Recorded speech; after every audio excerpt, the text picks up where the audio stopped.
Olá a todos, vamos começar mais uma aula de geografia falando sobre globalização e blocos econômicos. Antes de começarmos, precisamos falar um pouco sobre o passado, né? Em 1945, você tem o fim da Segunda Guerra Mundial, tá? E com isso você tem um mundo organizado em dois polos político-ideológicos, são o bloco capitalista e o bloco socialista. O bloco capitalista liderado pelos Estados Unidos e o bloco socialista liderado pela União Soviética. Professor, por que tem essas letrinhas todas? É fácil. União das Repúblicas Socialistas Soviéticas, ok? Neste período, o mundo está organizado em primeiro mundo, segundo mundo e terceiro mundo. Os países do primeiro mundo são os países capitalistas desenvolvidos. Os países do segundo mundo são os países socialistas. E os chamados países do terceiro mundo são os países capitalistas subdesenvolvidos. Como se dá essa classificação? O desenvolvimento de um país ele é medido através do seu desenvolvimento econômico e do seu desenvolvimento social. O desenvolvimento econômico ele é medido, entre outros fatores, pelo PIB e a renda per capita, e o desenvolvimento social ele é medido pelo IDH. O IDH é um índice que mede o desenvolvimento social dos países, levando em consideração vários fatores. Os principais são escolaridade, renda média e expectativa de vida. Muito bem. Este quadro ele permanece até a década de 80, certo? Vamos ver outras coisas que estão acontecendo junto a isso. A partir da década de 60, iniciando 70, você tem um reforço muito grande do que a gente chama de terceira revolução industrial.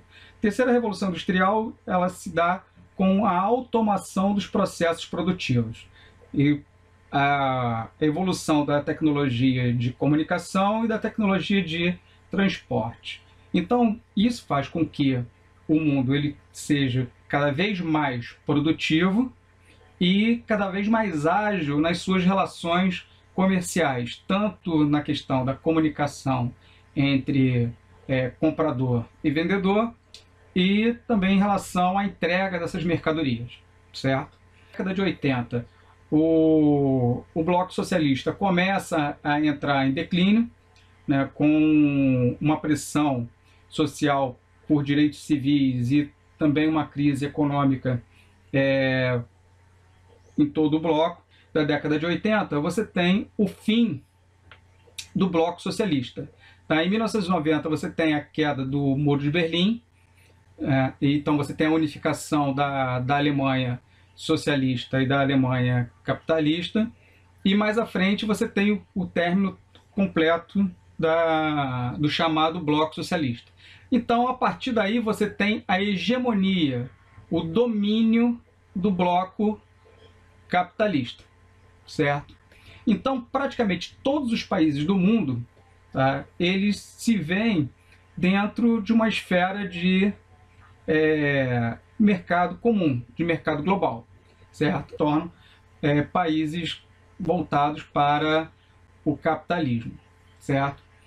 Então, o que acontece?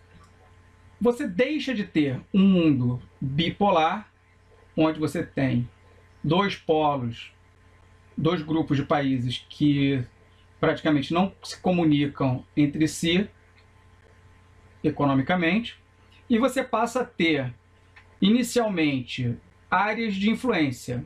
A América liderada ou influenciada pelos Estados Unidos, você tem os países europeus dominando toda aquela região ali do leste europeu e parte da Ásia, parte da África, e você tem o Japão liderando a outra parte do continente asiático, certo? Então você tem neste momento uma hegemonia capitalista, certo? Ok. A partir desse momento você tem uma organização mundial dos países um pouco diferente. Você vai ter ao invés de primeiro mundo, segundo mundo e terceiro mundo, você vai ter países desenvolvidos, porque todos agora são capitalistas, você vai ter países subdesenvolvidos e você vai ter os chamados países emergentes. O que são os países emergentes? Países emergentes são aqueles que já conseguiram o seu desenvolvimento econômico e estão buscando o seu desenvolvimento social, certo? É o caso do Brasil, certo? Os 5 principais países emergentes. Quais são eles? Brasil, Rússia, Índia, China e também a África do Sul. Tá? Professor, por que está um S aqui? Porque está em inglês.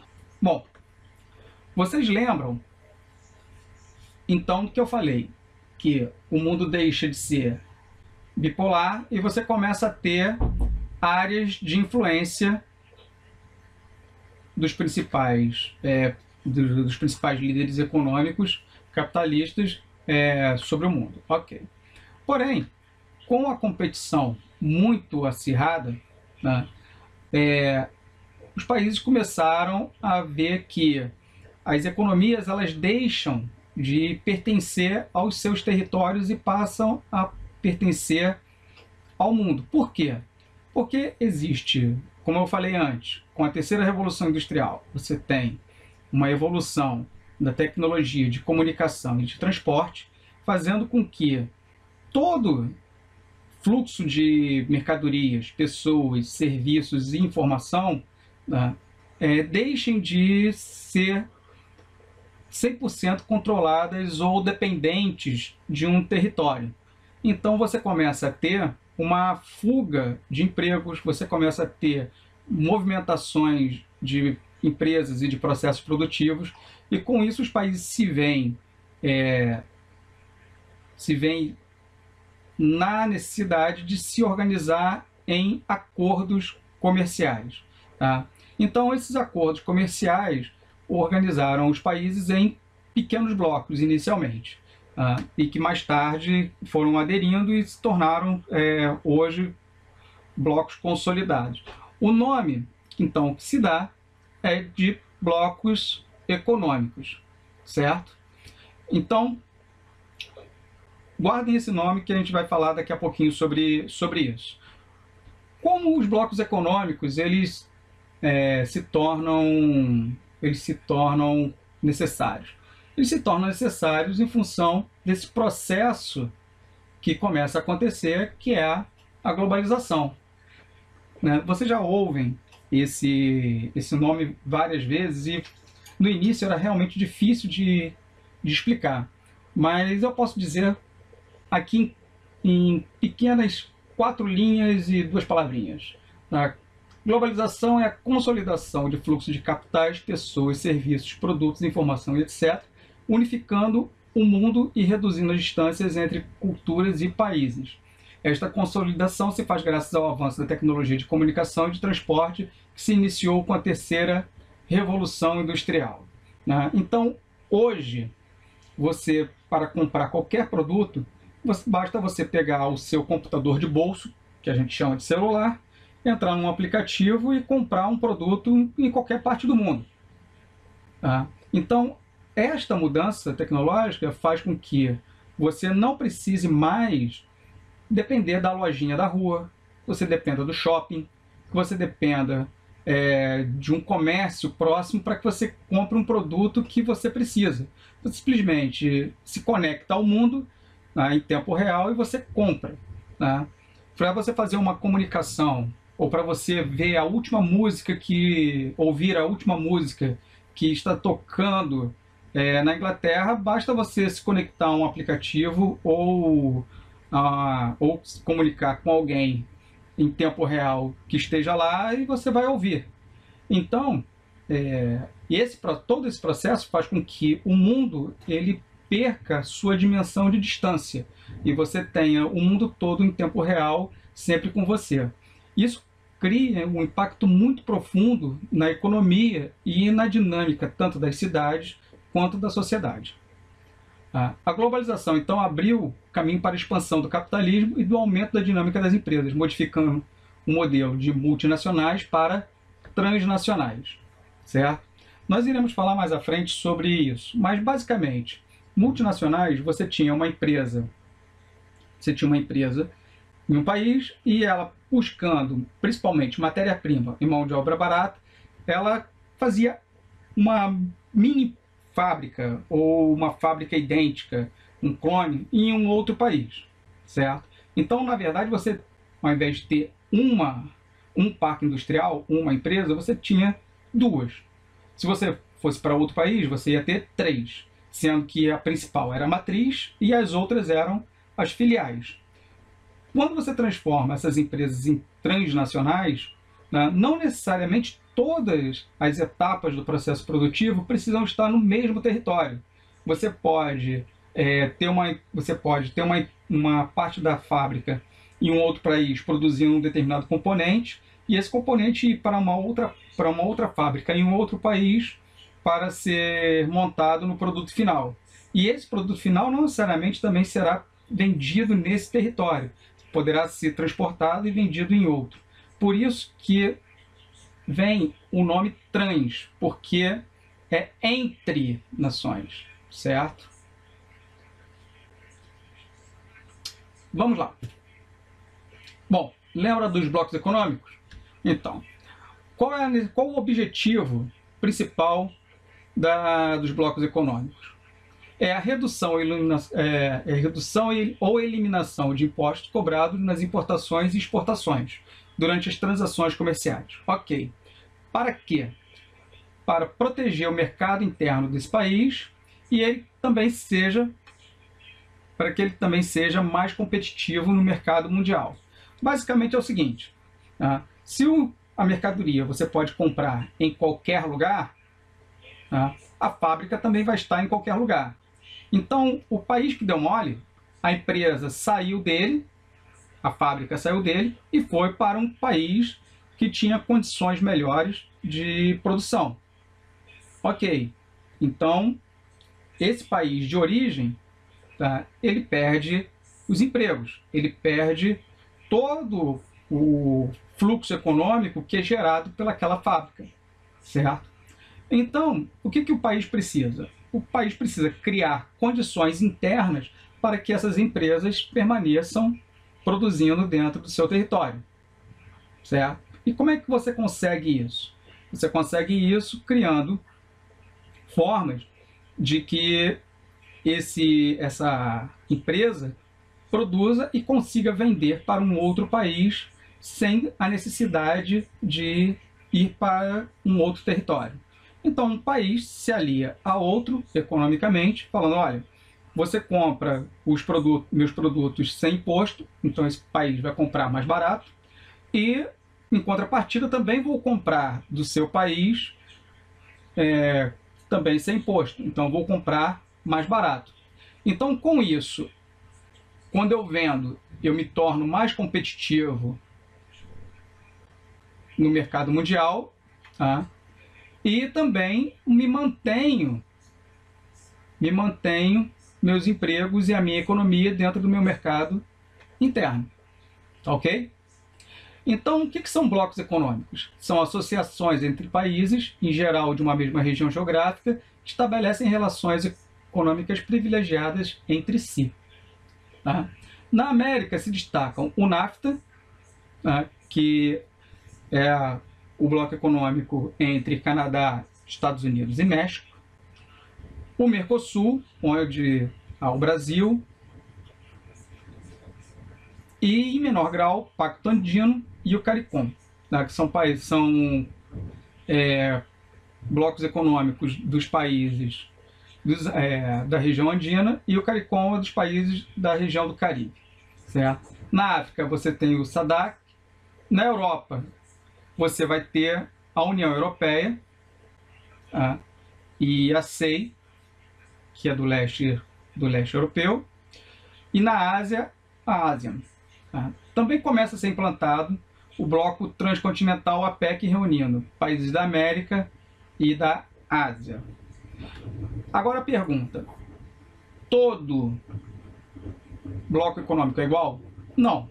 Você, em teoria, teria uma evolução desses blocos econômicos, partindo apenas de acordos de redução de impostos, até uma unificação plena, certo? Essa evolução ela só foi obtida pela União Europeia. Todos os outros blocos eles são configurados dentro de uma dessas 4 opções. A primeira delas, zona de livre comércio. Os países associados concordam em eliminar progressiva e reciprocamente os gravames, ou seja, os impostos e outros obstáculos incidentes sobre produtos negociados entre eles. Então, no exemplo aqui, é o NAFTA. Então, Canadá, Estados Unidos e México compram e vendem entre si, tá, com eliminação ou redução de impostos ou barreiras alfandegárias entre si. União aduaneira. Além da eliminação recíproca dos impostos, como uma zona de livre comércio, os Estados-membros passam a adotar uma política comercial uniforme em relação aos países exteriores à União. Então, que é o caso do Mercosul. Então, o país, ele não só elimina os impostos entre seus componentes, como também acordam impostos ou regras para a venda de produtos para outros países sem estarem no bloco. E por que isso é importante? Porque eles não competem entre si. Então, Brasil e Argentina. Pense em um produto, por exemplo, automóveis. Então, quando eles vão vender para outros países, as regras de venda de impostos e de regras alfandegárias entre eles é próxima ou igual. Mercado comum. Superada a fase da União Aduaneira, atinge-se uma forma elevada de integração econômica, em que são abolidas não apenas as restrições sobre os produtos negociados, mas também as restrições aos fatores produtivos, como trabalho e capital. Então, você começa a ter uma livre circulação de capital e de mão de obra entre os países membros. Então, alguém que mora no Brasil pode ir trabalhar na Argentina, quem trabalha na Argentina pode colocar o seu dinheiro no Brasil sem regras restritivas, como em países que não estão dentro do bloco, certo? Estou dando um exemplo aqui de Brasil e Argentina, mas isso não acontece no Mercosul, ok? Isso se iniciou no mercado comum europeu, certo? Que evoluiu para o nosso próximo ponto, que é a União Econômica e Monetária. Aí o casamento está feito, certo? Aí é quando você tem a retirada total de restrições sobre o movimento de mercadorias, unidades políticas e econômicas nacionais, tornando-as mais próximas possíveis, passando a adotar uma política monetária, fiscal e que é delegada por uma autoridade supranacional. Então, você tem o chamado Parlamento Europeu, onde você tem representantes de todos os países que fazem parte do bloco, e lá se decide as políticas econômicas que vão ser adotadas por todos os países membros. Ok? As decisões devem ser acatadas por todos os países membros, como eu falei, e o bloco deixa de ser mercado comum europeu e passa a se tornar a União Europeia. Ok? Muito bem. Lembrando aqui só mais um detalhezinho. A gente falou aqui sobre união econômica, né? Mas existe também a união monetária. Por quê? Porque todos os países acabam adotando a mesma moeda e a mesma regra econômica para todos os países que são membros desse bloco. Então, no caso da União Europeia, a moeda unificada é o euro, ok? Bom, espero que vocês tenham gostado da nossa aula, tá? E a gente se vê em breve. Até mais!